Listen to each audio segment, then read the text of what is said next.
এজন সহজ সৰল আৰু প্ৰচাৰ বিমুখ মানুহ, যাৰ নাম নিৰুৎ চাংকাকতি।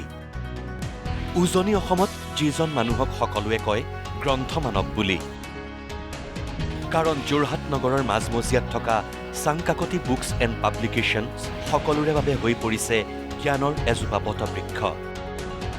মুখ্যমন্ত্ৰী ডক্টৰ হিমন্ত বিশ্ব শৰ্মাৰ গ্ৰন্থবৰ্ষক সঁহাৰি জনাই গোলাঘাট, যোৰহাট আৰু শিৱসাগৰ জিলাৰ প্ৰায় ৩০ শতাধিক বিদ্যালয়ত নিৰুৎ চাংকাকতিয়ে বিনামূলীয়াকৈ বিতৰণ কৰিছে ৭৫,০০০ গ্ৰন্থ।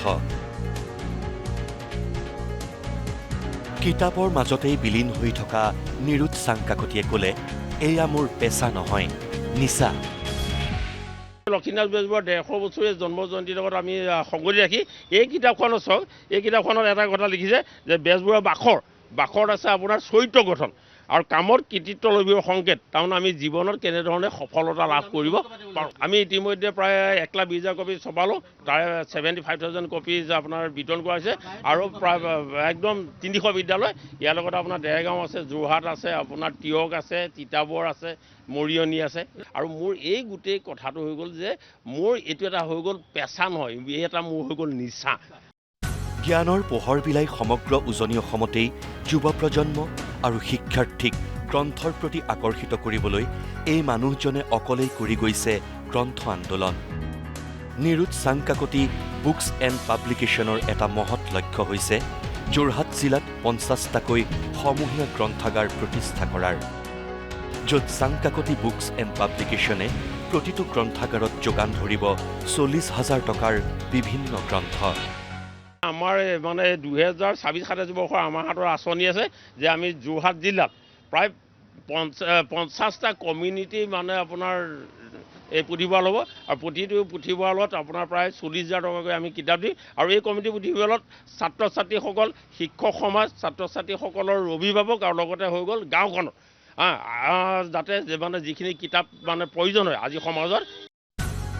৪৬ বছৰৰ পূৰ্বে নিৰুৎ চাংকাকতি আৰু পিতৃয়ে হাতত মাত্ৰ ৩০ টকা এটা লৈ যোৰহাটৰ পদপথত আৰম্ভ কৰিছিল বাতৰি কাকত বিক্ৰী কৰাৰ কাম। সেই সৰু সপোনটোৱে আজি সমগ্ৰ উজনি অসমতেই চাংকাকতি পৰিয়ালক দিলে অনন্য পৰিচয়। আমাৰ ব্যৱসায়ৰ উন্নতিৰ মূল আৰু প্ৰধান চৰ্তটো হৈ গ'ল সততা আৰু প্ৰত্যেক দিনাই নিয়মানুৱৰ্তিতাৰে আপুনি যদি ব্যৱসায়লৈ আহে তেতিয়াহ'লে ব্যৱসায় কৰিবলৈ কিন্তু কোনো ধনৰ প্ৰয়োজন নহয়। আমাৰ যে অসমীয়া মানুহে যে কয় যে আমাক ব্যৱসায় কৰিলে ইমান টকা লাগে, আচলতে ব্যৱসায় কৰিবলৈ টকা নালাগে। মই আজি দেশত এই কথাষাৰ মানে মই নিজৰ ফালৰ পৰা আমি মানে ক'ব পাৰোঁ যে আমি প্ৰায় ৩০ টকামান মূলধনেৰে লৈ পেলাই ব্যৱসায় আৰম্ভ কৰি আমি আজি যথেষ্ট পৰিমাণে উন্নতি কৰিছোঁ। আৰু আজি দেশত এই ধৰণে সমাজত এজন প্ৰতিষ্ঠিত ব্যক্তি হিচাপে থাকিবলৈ আমি নিজকে নিজে ধন্য মানিছোঁ। উজনি অসমত আপুনি যদি চাই পায় Golaghat district, Jorhat district, Sivasagar district, এই সকলো ডিষ্ট্ৰিক্টৰ পৰা আমাৰ প্ৰতিষ্ঠানলৈ মানুহ আহে আৰু মানুহ আহি পেলাই বিভিন্ন ধৰণৰ প্ৰতিযোগিতামূলক পৰীক্ষাৰ কাৰণে APSC হওক বা UPSC হওক বা NDA হওক বা NMSA হওক বা NTSC হওক বা KVP পৰীক্ষা হওক, ৰাষ্ট্ৰীয় পৰ্যায়ত যিমানবিলাক আছে পৰীক্ষা আছে, সেই পৰীক্ষাবিলাকৰ সম্পৰ্কত কি কিতাপ পঢ়িব লাগে বা কেনেকুৱা ধৰণৰ কি পঢ়িলে কেনেকৈ হয়, এই ধৰণে আমাৰ মাজত মানে কি হ'ল আহে। মুখ্যমন্ত্ৰীলৈ নিৰুৎ চাংকাকতিৰ এটাই অনুৰোধ, ৰাজ্যৰ বিদ্যালয় মহাবিদ্যালয়সমূহৰ পুথিভঁৰালবোৰত শিক্ষাৰ্থীয়ে মনে বিচৰা গ্ৰন্থ যোগান ধৰক। তেতিয়াহে কিতাপৰ প্ৰতি অনীহা থকাসকলেও গোজ পুতি ল'ব পুথিভঁৰালত। মই মাননীয় মুখ্যমন্ত্ৰী মহোদয়ক মই জনাওঁ যে ছাত্ৰ ছাত্ৰীসকলৰ পৰা মই যিটো ফিডবেক পাইছোঁ, সাধাৰণতে সৰহভাগ পুথিভঁৰালতে ছাত্ৰ ছাত্ৰীসকলে বিচৰা কিতাপ পঢ়া কিতাপ নাই। কিতাপবিলাকত হৈ গ'ল এনেকুৱা মানে কিছুমান তাত কিতাপ আপোনাৰ মানে কেন্দ্ৰীয় হিচাপে পুথিভঁৰালবিলাকৰ কিতাপ দিয়া হৈছে যিখন ছাত্ৰ ছাত্ৰীসকলে পঢ়িবলৈ ইচ্ছা প্ৰকাশ নকৰে বা আগ্ৰহ প্ৰকাশ নকৰে। আমি যে কওঁ আজিকালি যে ল'ৰা ছোৱালীবিলাকে গ্ৰন্থ নপঢ়ে বা ল'ৰা ছোৱালীবিলাকে বাতৰি কাকত নপঢ়ে, আচলতে এখন স্কুললৈ মাত্ৰ এখন বাতৰি কাকতহে যায়, যিখন স্কুলৰ ছাত্ৰ ছাত্ৰীৰ সংখ্যা ৭০০। গতিকে ৭০০ ছাত্ৰ ছাত্ৰীৰ মাজত যদি এখন বাতৰি কাকত যদি যায়, কেনেকৈ ছাত্ৰ ছাত্ৰীসকলে আপোনাৰ পঢ়িব পাৰিব?